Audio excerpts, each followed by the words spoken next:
अपने दोस्त मिंटू को ज्ञान बांट रहा था। अगर परीक्षा में पेपर बहुत कठिन हो तो आंखें बंद करो, गहरी सांस लो और जोर से कहो, ये सब्जेक्ट बहुत मजेदार है, इसलिए अगले साल फिर पढ़ेंगे।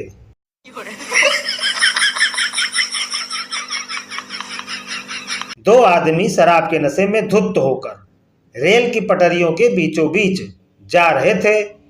पहला बोला, हे भगवान, मैंने इतनी सीढ़ियां पहले कभी नहीं चढ़ी। दूसरा बोला, अरे सीढ़ियां तो ठीक है, मैं तो इस बात को लेकर हैरान हूं कि हाथ से पकड़ने के लिए रेलिंग कितने नीचे लगी हुई है। एक बुढ़िया अम्मा को एक भिखारी मंदिर के बाहर मिला। भिखारी बोला, भगवान के नाम पर कुछ दे दो माँ जी, 4 दिन से कुछ नहीं खाया। बुढ़िया 500 का नोट निकालते हुए बोली, 400 खुले हैं? भिखारी बोला, हाँ है माँ जी। बुढ़िया बोली, तो उससे कुछ लेकर खा लेना।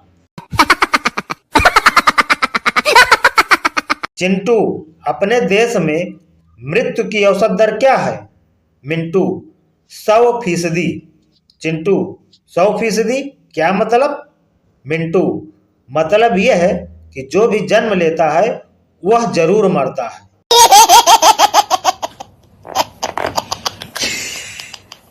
दो आदमी आपस में बातें कर रहे थे। पहला, ये 14 तारीख को क्या है? दूसरा, ये बता तू शादीशुदा है या तेरी गर्लफ्रेंड है? पहला, मैं शादीशुदा हूं। दूसरा, तो फिर तेरे लिए महावीर जयंती है।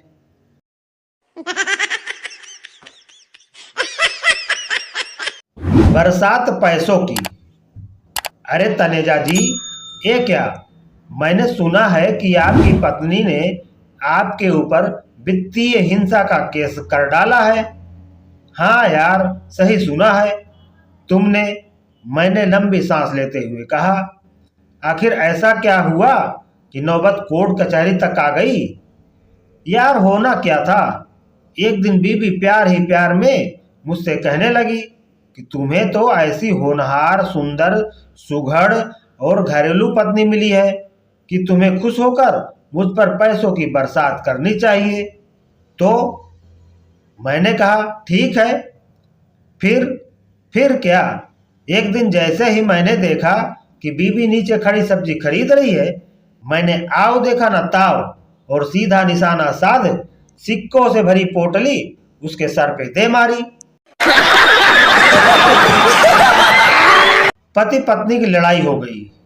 आधा दिन चुपचाप गुजारने के बाद पत्नी पति के पास आई और बोली, इस तरह झगड़ते अच्छे नहीं लगते, एक काम करते हैं, थोड़ा आप कंप्रोमाइज करो, थोड़ा मैं करती हूँ।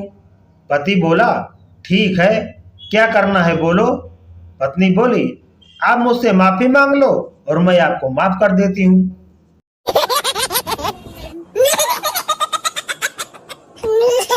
पत्नी पति के बर्थडे पर क्या गिफ्ट दूं? पति, गिफ्ट रहने दे, बस इज्जत किया कर और तमीज से बात कर लिया कर। पत्नी 5 मिनट सोचकर बोली, नहीं, मैं तो गिफ्ट ही दूंगी।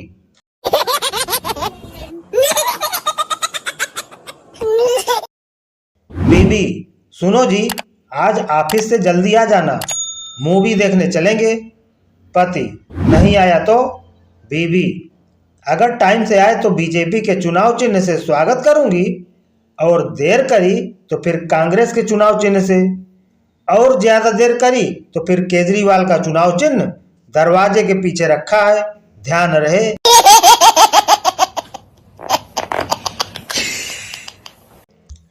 मायके से पत्नी का फोन आया। पत्नी, आपके बिना जी नहीं लगता।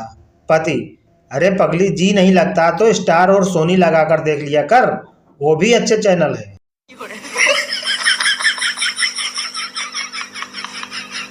पति, अरे सुनो, मुन्ना रो रहा है, चुप कराओ इसे। पत्नी गुस्से में, मैं काम करूं या बच्चे संभालूं? मैं इसे दहेज में नहीं लाई थी, खुद ही चुप करा लो। पति, फिर रोने दे, मैं कौन सा इसे बारात में लेकर गया था।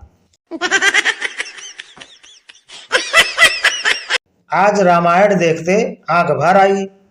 दशरथ जी 3 पत्नियों को आराम से समझा रहे थे और यहाँ तो एक भी समझाना मुश्किल है।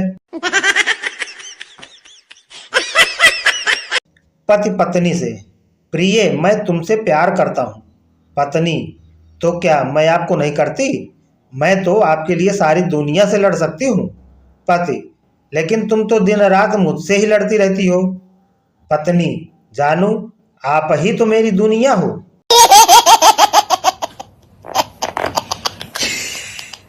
शक की इंतहा तो देखो।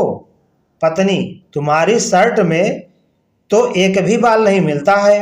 पति, हाँ तो क्या हुआ? मैं पूछती हूँ वो कौन है वो टकली? एक आदमी अपनी बीवी को दफना के घर जा रहा था कि अचानक बिजली चमकी, बादल गरजे, जोर की तूफानी बारिश हुई और माहौल अफरा तफरी वाला हो गया। दुखी आदमी आसमान की तरफ देखते हुए बोला, लगता है पहुंच गई।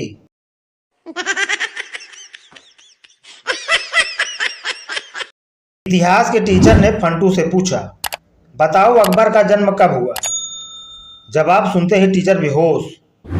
फंटू, सर मैं तो स्कूल में पढ़ने आता हूँ, डिलीवरी थोड़ी ही करवाता फिरता हूँ। मास्टर जी, किसके किसके घर लैट्रिन बनी है? पप्पू को छोड़कर सभी बच्चों ने हाथ खड़े कर दिए। मास्टर जी पप्पू से बोले, तुमने हाथ क्यों नहीं खड़ा किया? पप्पू बोला, मास्टर जी हमारे घर तो दाल बनी है। टीचर, बेटा मान लो मैंने तुम्हें 10 लड्डू दिए। चिंटू, क्यों मान लूं? आपने तो मुझे एक भी नहीं दिया। टीचर, अरे मान लेना, मानने में तेरा क्या जाता है? चिंटू, ठीक है सर।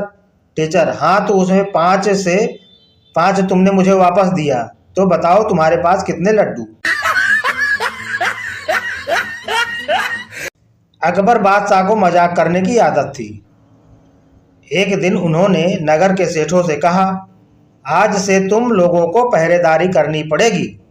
सुनकर सेठ घबरा गए और बीरबल के पास पहुंचकर अपनी फरियाद रखी। बीरबल ने उन्हें हिम्मत बंधाई, तुम सब अपनी पगड़ियों को पैर में और पायजामों को सिर पर लपेटकर रात्रि के समय में नगर में चिल्ला चिल्ला कर कहते फिरो, अब तो आन पड़ी है। उधर बादशाह भी भेष बदल कर नगर में गश्त लगाने निकले। सेठों का यह निराला स्वांग देखकर बादशाह पहले तो हंसे, फिर बोले, यह सब क्या है? सेठों के मुखिया ने कहा, जहां पनाह, हम सेठ जन्म से गुड़ और तेल बेचने का काम सीख कर आए हैं, भला पहरेदारी क्या कर पाएंगे? अगर इतना ही जानते होते तो लोग हमें बनिया कहकर क्यों पुकारते?